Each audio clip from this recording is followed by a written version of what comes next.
Start by removing the all thread.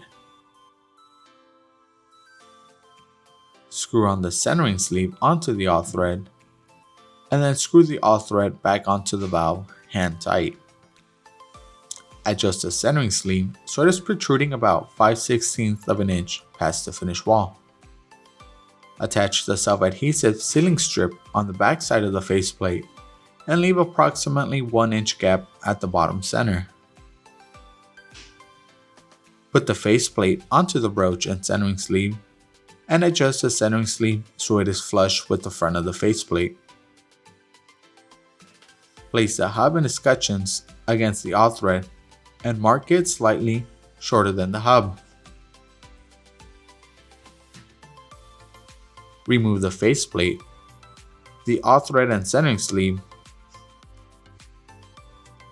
and cut the all thread with a hacksaw or other tool and file off any burrs.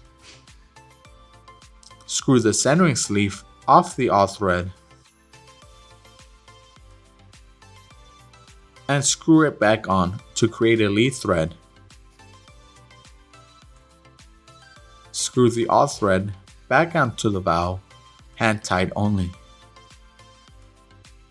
Adjust the centering sleeve so it protrudes about 5/16 of an inch past the finished wall.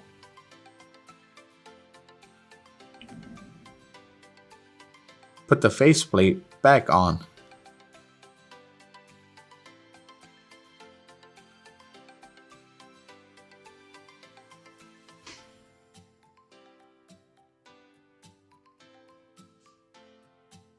Screw on the hub and escutcheon so that the plate is placed flat against the wall.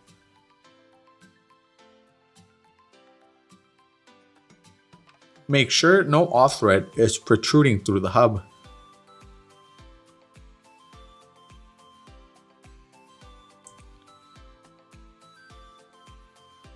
Place a handle besides the broach and mark it 1/2 inch longer than the hub.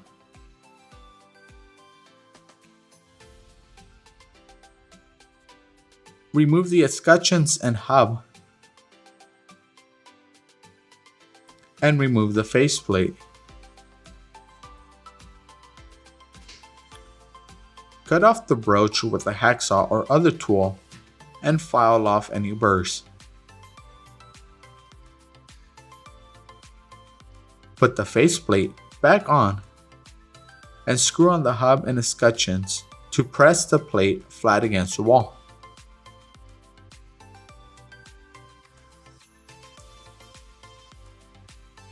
With the broach in the off position and the set screws pointing down, slide the handle onto the broach.